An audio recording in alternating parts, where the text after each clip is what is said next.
Ai, pontualmente meio-dia, pelo horário de Brasília. Ótima tarde pra você, ligado na programação da Band News FM. Hoje o dia começou animado, hein? Eduardo Oineg já chegou chegando no estúdio, já brigou com o Felipe Bueno. O Felipe Bueno já tomou de volta a caneta marrom dele.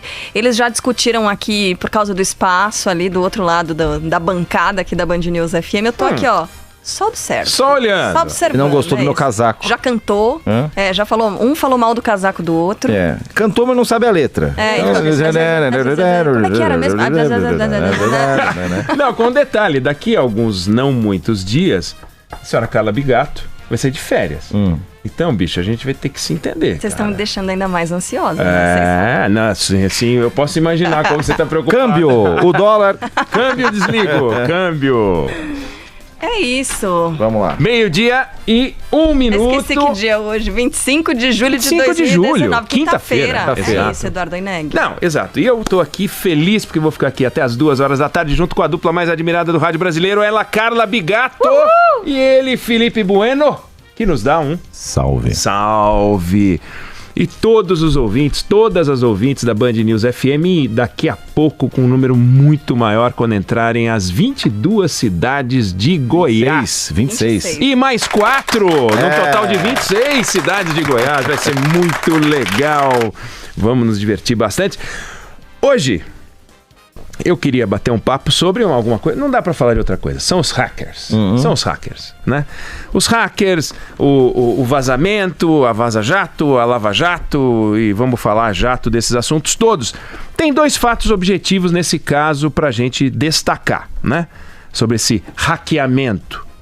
Tem um crime indiscutível, que é a quebra criminosa das conversas entre integrantes da Lava Jato. Aconteceu. A Polícia Federal foi lá e pegou os caras. Esses envolvidos têm que ser investigados, têm que ser punidos, todos eles. Os que quebraram e, eventualmente, se tiver havido um mandante. Precisa ver se teve mandante ou não teve mandante. Por que é mandante? Por que pode ter havido mandante? E nisso lembra um pouco o caso da morte da vereadora Marielle. É muito estranho que 2 policiais tenham se reunido e com tanto ódio tenham produzido a morte da Marielle sem que aquilo não tenha sido uma encomenda. Esse caso também é esquisito. Eles quebram o sigilo de 1000 telefones, os caras, 1000 telefones, porque eles estão afim, sei lá, acordei, acho que eu vou quebrar uns sigilos. E começam a hackear. Aí vem uma pergunta que é meio óbvia. Como é que eles conseguiram o celular de tanta gente? Pensa bem. Faz alguém, ouvinte, faz o seguinte. Pega aí o telefone do Paulo Guedes e manda para nós. Né? Depois pega o do Sérgio Moro, aí manda o do Jair Bolsonaro, depois manda de 1000 telefones de pessoas, né? Se você for pegar o meu celular, vai ter mais de 1000 telefones no meu celular. Tem mais de 1000 telefones, muita gente tem mais de 1000 telefones. Mas tem telefone de pizzaria também, né? De farmácia. Não tem 1000 telefones de autoridades no meu celular. 1000 telefones. E vai ver, tem. Mas aí tem um presidente que já não é mais presidente, um ministro que não é mais ministro, né? O sujeito que já foi cassado, que o telefone dele já não funciona. Bom, como é que eles quebraram 1000? Isso é uma coisa que chama atenção. Ainda mais por se tratar de um grupo de 5ª categoria. Um grupo de 5ª, vamos combinar, né? Um grupo de 5ª categoria. E de onde veio a grana, aquela tal grana que apareceu? De onde veio esse dinheiro? Qual é o interesse desses caras nisso? Não, eles iam fazer chantagem. Sim, mas não fizeram chantagem. Qual foi a chantagem que eles fizeram? Eles ligaram pra alguém? Tem alguém dizendo, eu fui chantageado. Eles pegaram uma foto minha, comendo pizza com a mão e botando ketchup em cima, e disseram, se você não pagar, eu vazo essa foto, né? Quebraram o sigilo de várias pessoas e só se interessaram pelas conversas envolvendo a Lava Jato? Então os 999 outros telefones não tinham nada de interessante, só queriam Lava Jato. Isso a Polícia Federal vai ter que investigar. Tem um crime aqui, tem essas perguntas objetivas, outras tantas, sobre esse crime. Outra coisa, tem a publicação do conteúdo das conversas pelo site do jornalista Glenn Greenwald, o tal Intercept Brasil. Se o jornalista recebeu o conteúdo, não importa quem tenha passado, nada a reparar. Não tem nada para falar sobre isso. Cabia a ele fazer as checagens que ele entendesse adequadas, respondendo as perguntas que ele entendesse necessárias, E por mais repercussão e consequência que a publicação pudesse trazer, problema nenhum, zero.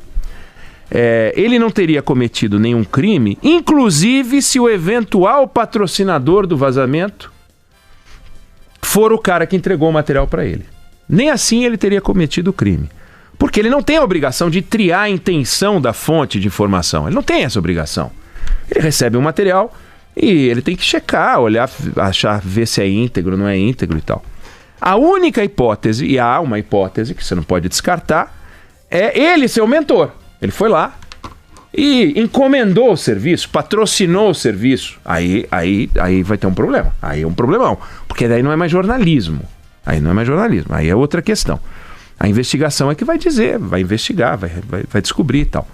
Tem algumas outras discussões que esse caso provoca e que são importantes. A primeira delas é que, ao contrário do que disse o ministro Sérgio Moro nas suas primeiras declarações, não há por trás uma quadrilha especializada, sofisticada, mas um bando de moleque vagabundo que se valeu da fragilidade de um serviço de mensagens porco. Você viu o sistema como é? É porco. Eles mandam o código para o seu telefone. Se você não atender uma, duas vezes, ele manda por voz. E os caras foram lá e pegaram o código e começaram a hackear. Quer dizer, é hacker, mas hacker de quinta. É que nem hambúrguer. É tudo hambúrguer. Agora tem hamburgueria boa e hamburgueria ruim. Esse aqui é um hacker de quinta, né? Ou seja, foi coisa de moleque, não foi coisa de grandes quadrilhas internacionais, etc. E a investigação da Polícia Federal está aí para mostrar isso até o momento e tal. Outro ponto importante é que, se o material divulgado decorre de hackeamento, e aparentemente o material divulgado decorre de hackeamento, é o que mostra as investigações, o material divulgado retrata a realidade. Isso é um dado importante. Ou seja, o argumento de que os diálogos não são reais perde força. Porque, afinal, eles traduzem um conteúdo. A não ser que a gente imagine que, além de ladrões de conteúdos, eles também são falsificadores de conteúdos. E aí é incompatível com o tipo de vida que eles vivem. Se eles são criminosos tão sofisticados, por que vivem tão mal, né? Então o cara rouba a Mona Lisa e ainda retoca a Mona Lisa, é isso? Ele faz as duas coisas? Pode até ser, mas é pouco provável. É pouco provável. Vamos ver. Tudo isso é o que a gente vai ver para frente. Mas interessa discutir outras coisas e passa por entender as diferenças, as nuances entre dois tipos de vazamento que a gente está vendo envolvendo a Lava Jato. Um vazamento é o vazamento das conversas entre os integrantes da Lava Jato. E tem os vazamentos que a Lava Jato patrocinou. A gente convive com vazamentos de dois tipos, os da Lava Jato e estes de integrantes da Lava Jato. O vazamento dos hackers, eles agrediram, né, a privacidade de pessoas como o Moro e o Dallagnol e deram conhecimento ao país inteiro de que o juiz Sérgio Moro orientava o trabalho do Ministério Público. Propiciaram isso, porque esse conteúdo acabou chegando às mãos de um jornalista e mostra isso. E isso, ou seja, a orientação não poderia ter acontecido. Juiz algum pode fazer isso, ou seja, uma ação criminosa revelou a existência de uma relação imprópria entre agentes do Estado. Mas os seguidos vazamentos da Lava Jato ao longo dos anos, a gente lembra de vários casos, um deles, por exemplo, o diálogo da presidente Dilma com o hoje presidiário Lula, conversando sobre a possível nomeação dele para o cargo da Casa Civil. O Brasil inteiro foi apresentado ao Bessias, né? Um procurador que trabalhava com a Dilma, e ele ia levar uma carta para o Lula assinar a nomeação, caso houvesse necessidade, caso ele viesse a ser preso ou saísse uma ordem de prisão. Esse diálogo veio a público por decisão do Sérgio Moro, juiz Sérgio Moro, e foi retirado do processo por ordem do Supremo Tribunal Federal, no caso o Teori Zavascki, afirmando que aquilo não podia ser usado porque aquela prova foi colhida indevidamente. Mas ela mostrou uma trama entre a Dilma e o Lula para nomeá-lo em caso de eventual ordem de prisão. Ou seja, um vazamento indevido revelou a existência de uma relação imprópria entre a Dilma e o Lula. Nos dois casos você tem algo impróprio na origem e algo impróprio no conteúdo. Os dois vazamentos estão errados, né? Os dois conteúdos vazados revelaram também relações impróprias. Agora a pergunta é o seguinte: o que é mais grave? É o que fizeram os hackers ou o que fez o Moro? Por um lado, é indiscutível que o que fizeram os hackers. É indiscutível. Por quê? Porque é muito mais grave um grampo telefônico feito sem autorização judicial, ou seja, criminoso, do que um grampo feito com autorização judicial. O grampo da Dilma e do Lula foi feito com autorização judicial. O que ele não podia, posto que aquilo não era conteúdo próprio ao processo, ter vazado. Teria que ter desprezado. Mas havia, na origem, uma autorização judicial. Nesse caso, é um crime simples, crime. Obter informação de maneira criminosa é mais grave do que obter informação de maneira legal. E os diálogos da Dilma e do Lula foram de maneira legal. Isso, por um lado, portanto, é indiscutível que os hackers são muito piores do que a atitude da Lava Jato, pelo amor de Deus. Mas, por outro lado, quando há um crime, nesse caso agora há um crime, ele pode ser investigado como crime. E os responsáveis podem ser punidos porque são criminosos. Já o vazamento da conversa da Dilma e do Lula foi feito por agentes do Estado. E aquilo deveria ser feito dentro de trâmites legais e não foi feito. E isso fica impune. Então, por um lado, é pior o crime de agora. Por outro lado, a ação do Estado é muito mais nociva, porque ela é impune. Não há como você censurar. Criminosos, por definição, eles não se preocupam com a lei. E quando eles são pegos, eles acabam em cana. Os agentes da lei precisam se ater aos limites da lei. E nos vazamentos da Lava Jato, os limites da lei foram questionados pelo próprio Supremo Tribunal Federal.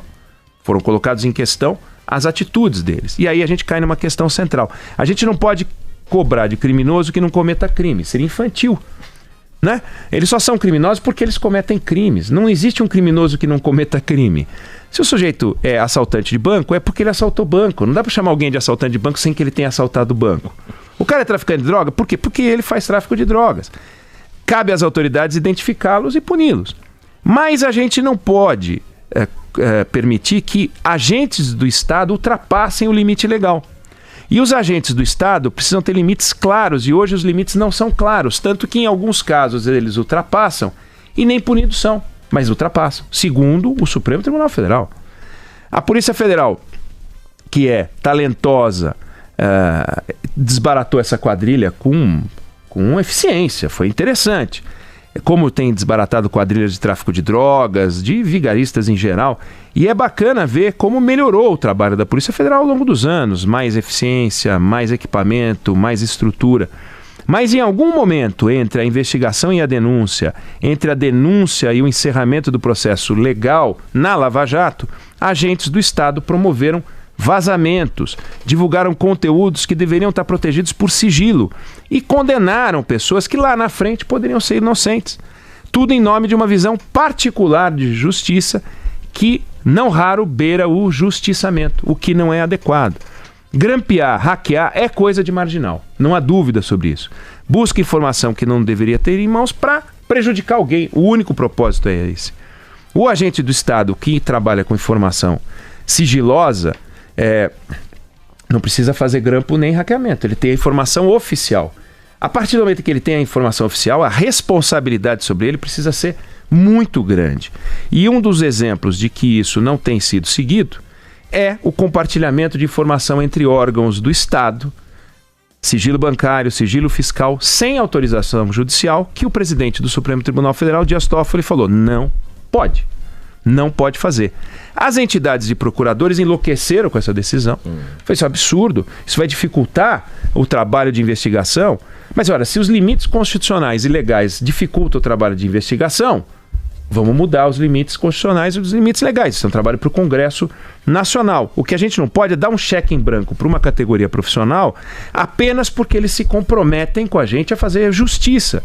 Nenhum país sério foi construído com base na fé e no compromisso verbal de agentes do Estado, e sim construído em cima de limites claros, escritos, descritos, porque é o compromisso que todos fazem ao tomar posse em seus cargos, zelar pela Constituição, zelar pela lei.